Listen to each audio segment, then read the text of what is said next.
I'd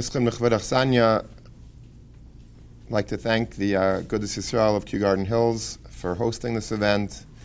I'd like to, of course, thank Rabbi Yaniv and the Chazaq organization for being the force that they are in spreading Yiddishkeit in such an amazing, powerful way to the Queens community and beyond. And I'd like to thank Torah Anytime for all that they do to spread the words of Torah all over the globe.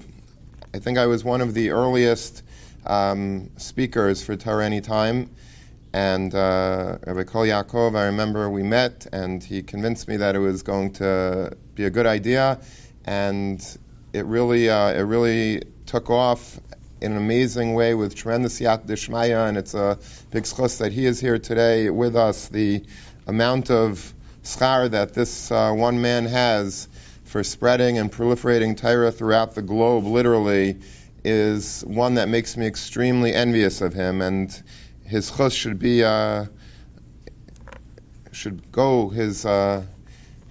should accrue to his beautiful mishpacha and beyond.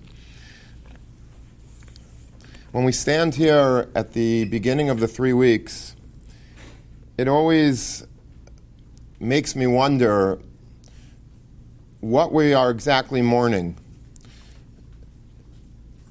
I understand the people maybe throughout Europe in history, the Crusades, Spanish Inquisition, the Holocaust. Those are people that really felt and tasted galus on a constant basis. But we live in America, and Bli Ayin Hara, America has been a fabulous galus. For the last 60, 70 years, we've enjoyed freedoms. We've been able to rebuild after the war, have yeshivas and Beis Yaakovs and kolim and chadarim, restaurants, camps, beautiful organizations, Chazaq, Torah Anytime.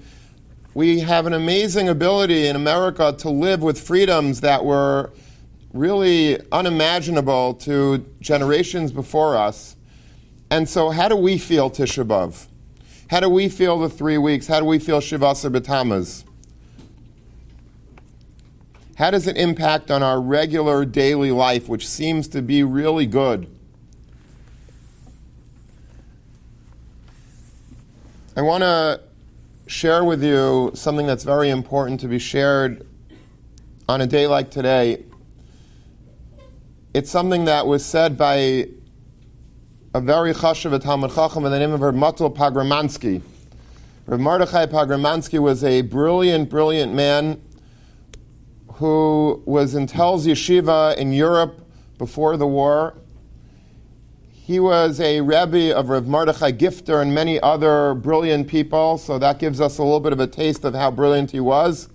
Another example of understanding how brilliant this man was is that legend has it that he was once shipped a package that was wrapped in a newspaper from Holland.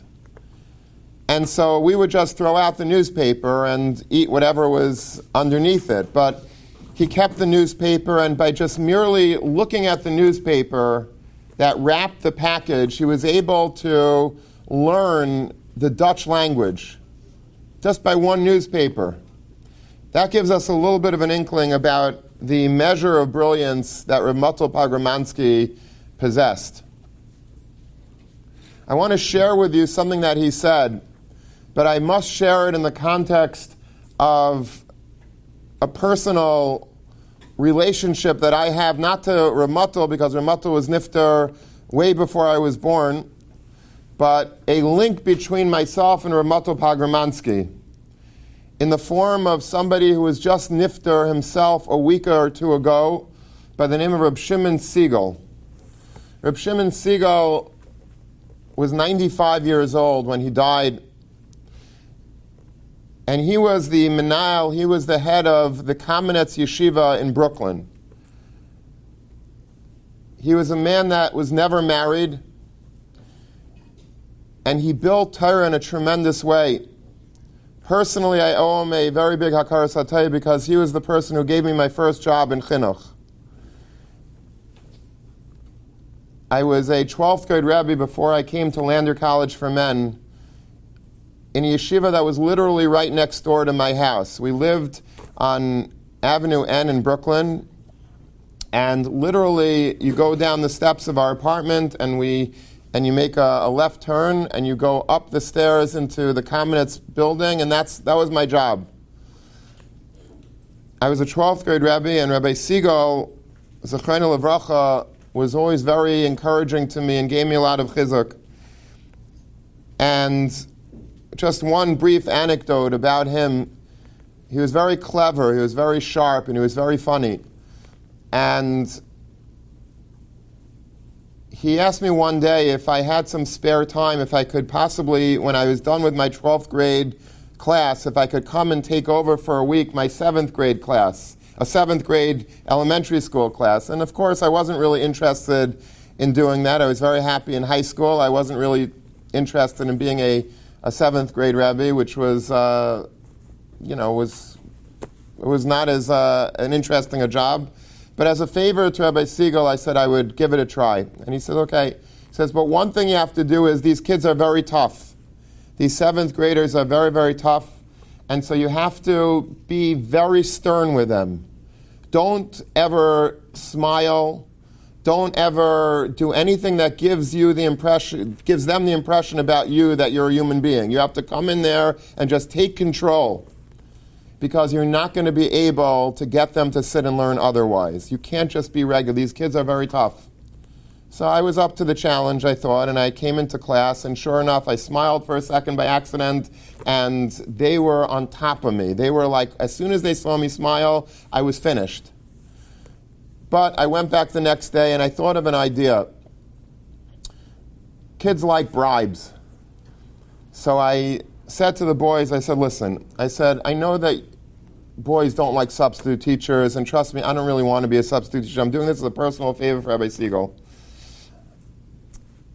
We'll make a deal. Every time when I read the Gemara, I'm going to miss a word here and there. I'm going to skip a word. Every time I skip a word, if somebody catches the word that I skip, $5. Now, $5 is a big deal to a 7th grader. So these kids were like so excited about this, and they were sitting like staplers. They were all sitting like this over the Gemara, every single word. And Rabbi Siegel passed by. He was expecting to see me like being crucified or something on the back wall of the classroom. And instead he sees like total control over this class. And he was like amazed. And of course I skipped very few words. If you know me, I didn't skip many, many words. But it was a very good week on the whole. I mean, there's a lot of other stories that go into it. It's not really for Shiva B'Tammuz, but at the end of the week, Rabbi Siegel offered me to be the manal of the whole elementary school. And I said, Rabbi Siegel, I appreciate the offer. I must be honest, though. Every day, I live right next door to the yeshiva. Every day, I love my 12th grade job, but this 7th grade job, it wasn't for me. Every day I came down after the job was over, I went straight into my apartment, and I had a big glass of schnapps. So I had to, just to calm my nerves. It was like a crazy job. He said to me, Rabbi Bamberger, that was your mistake. He says, you should have had the schnapps before you went into the classroom. Rabbi Siegel was once driving in Borough Park, and he went through a red light, and he was stopped by a cop. And the cop says to him, Rabbi, didn't you see that there was a red light there? And you went right through it. So Rabbi Siegel, with his chen, he says, officer, the red light I saw. You I didn't see. And the officer had such hana that he let him go. Rabbi Siegel was a Heisbacher. He took care as a bacher of Ramato Pagramansky. And so he was like the last living link to Ramato Pagramansky. And a lot of things that we know about Ramato, they just put out an entire biography about this brilliant Talmud Chacham A lot of it was from Rabbi Siegel. And like I said, Rabbi Siegel was nifter just a few weeks ago, so I just wanted to mention just a little bit of the Messiah before, as a backdrop to the Vart that I'm going to tell you that I think is so significant for us on Shiva B'Tammuz through Tisha B'Av. I needed to speak about Rabbi Siegel and to tell you that Rabbi Siegel was so fond of Reb Matel that he spoke about him all the time. He took care of him throughout the war, and they had a very close kesher. There's a pasuk in Parshas Vayigash in Sefer Bereshis. It's probably the most climactic moment in Chumash, one of those great moments when Binyamin and Yosef finally reconnect. These two brothers, these two full biological brothers that yearn so much to see one another, to know one another, but yet, because Yosef was sold and taken down to Mitzrayim, he was never able to know his brother. And finally, after all of the incidents that happened with Yosef and his brothers and getting people to stay in Egypt and getting them to go back to Yaakov Avinu and bringing back Binyamin, they finally have that moment that if I was a cinematographer, this would be the climax of Sefer Bereshis, as Yosef and Binyamin finally get to meet. A moment of great passion. Vayipol al tzavare Binyamin ache vayevk, uBinyamin bocha al tzavarov. Binyamin and Yosef fall on one another's shoulders and break down and cry.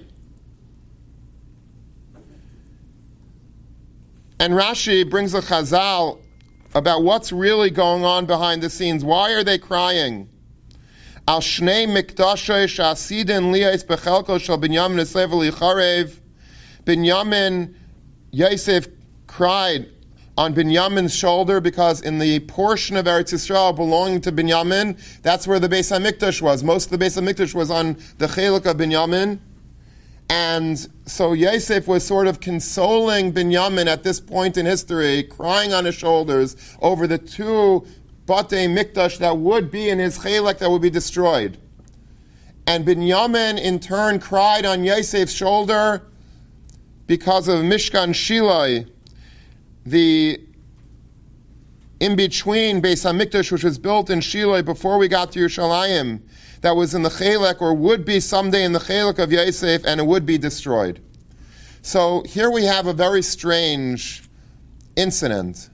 We have two brothers that are so passionate about seeing one another. They loved one another even though they had never met. And they cried on one another's shoulders.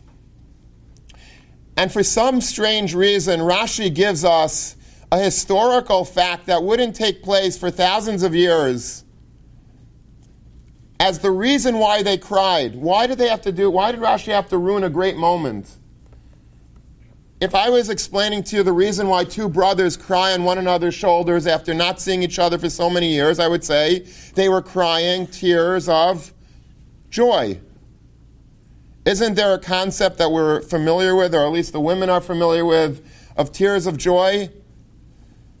If you're ever by a chuppah and you happen to look at the mothers of the bride that are and the groom that are standing under the chuppah, very often you'll see that they're crying. And it's a strange thing. I mean, sometimes I guess they're crying because they're not happy with the shidduch, but more often than not they're crying because they're very happy with the shidduch.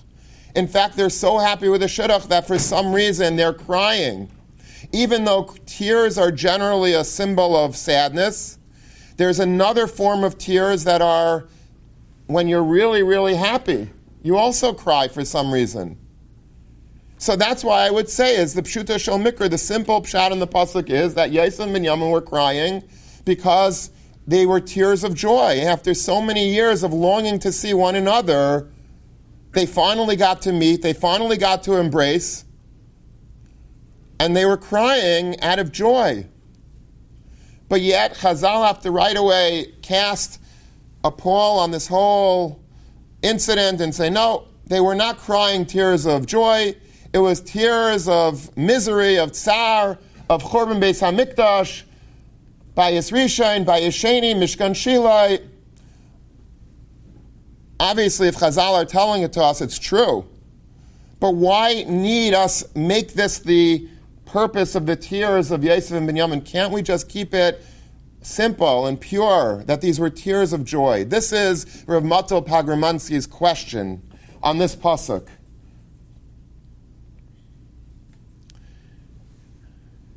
And his answer is equally remarkable.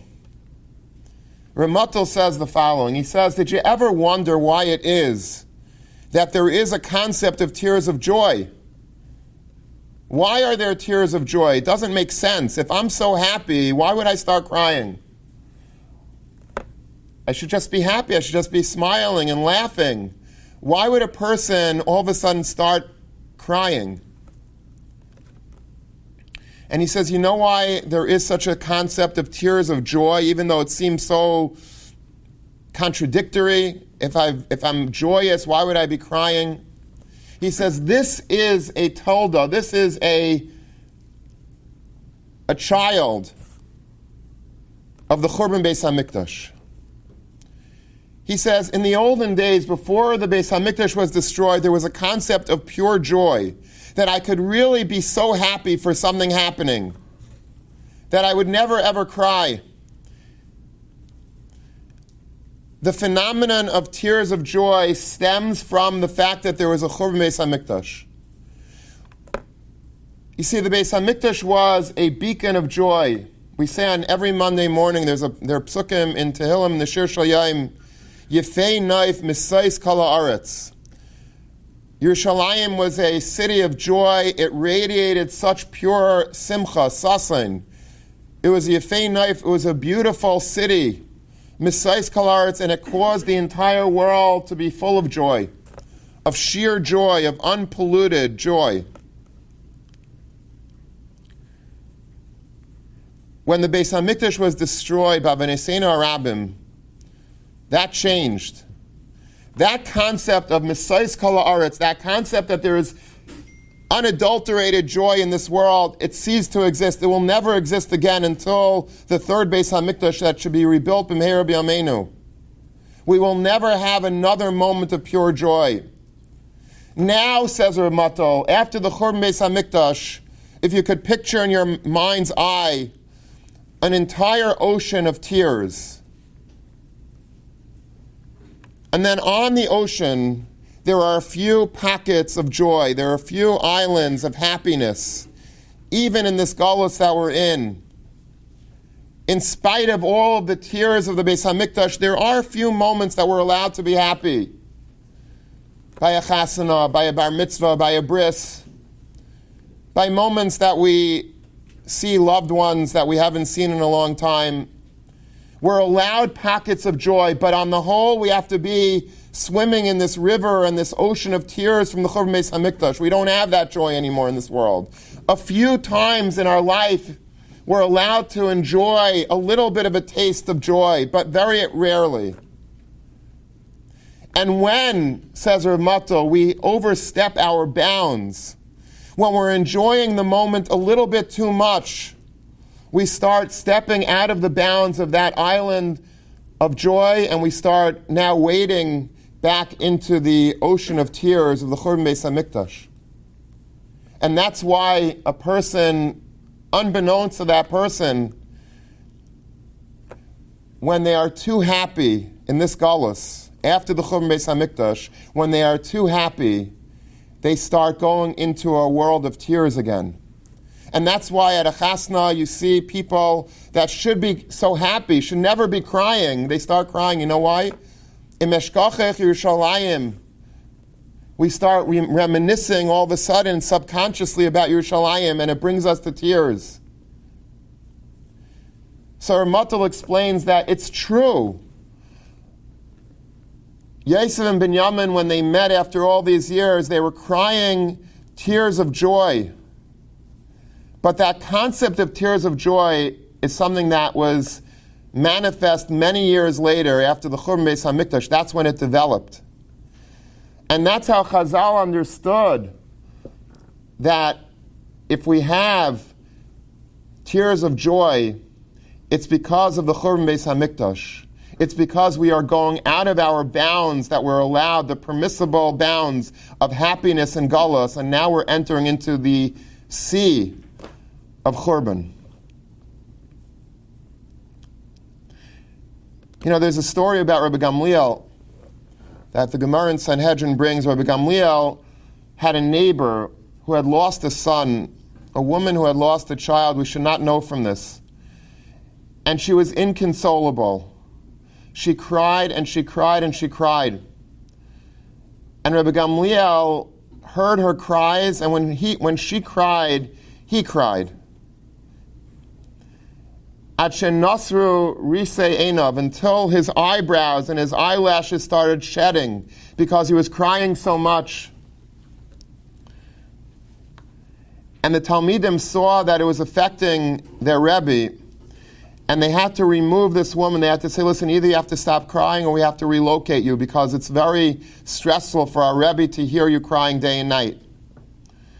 Rav Gifter explains that the reason why this woman's cries affected Rabbi Gamliel and made him cry, Rabbi Gamliel's tears were from the Churban Beis HaMikdash. He was being misabel on Yerushalayim. He was in mourning over Jerusalem, over the Beis HaMikdash, when he heard this woman's tears. Why? Because he understood that all bad tidings in Gala stem from the fact that we don't have a Beis HaMikdash. And I think that the combination of these two ideas, Rav Mato Pagramanski and Rav Gifter together, really bring home in Gullus America, where it shouldn't be so sorrowful these days, because we have it so good. And the answer is, yes, we do have it good. But everything that we have in our life is affected by the Churban Beis HaMikdash. Both when we're happy at Simchas, it's marred in some way by the Churban Beis HaMikdash. And all of the tsaras that we have, Rachmana litzlan, all of the sickness, all of the death, all of the bad news, anything that you could think of, any single bad tiding that Rachmana litzlan we should not know from, but that we are very well aware exists, it all is a direct impact from the fact that we lost the Beis HaMikdash. The Beis HaMikdash was not an event that took place thousands of years ago, and that today it's just something that we reminisce about and we recollect about and we have a day of mourning. The Churban Beis HaMikdash is very much alive with us at every chasana, at every bar mitzvah, at every bris, at every suda, every Shabbos, and every yontif, every day. And it's certainly alive, Rachmana litzlan, in bad times. When a person is sitting Shiva, the blessing is, Hamakam Yinachem Eschem, HaKadosh Baruch Hu should console you, B'soich Avele Tzion Yerushalayim, amongst the people that mourn over Tzion in Yerushalayim. Because it's directly affected. If there wouldn't be a Churban Beis HaMikdash, if the Beis HaMikdash would be around, there wouldn't be death. There wouldn't be sickness. There wouldn't be mourning of any sort. There wouldn't be bad news. There would be Tchias HaMesim, all the loved ones that we lost would come back. We would be sitting in Yerushalayim, back again in Mesais Kol Haaretz, a beacon of happiness, a place of sheer joy once again. We don't understand how the Churban Beis HaMikdash really impacts every single minute of every single day. That is the message that I came to bring to you today. This is the message of the 3 weeks. Don't think that the Churban Beis HaMikdash is something that we have to, so many people say, I can't wait to get the 3 weeks behind me. How many of us have that attitude?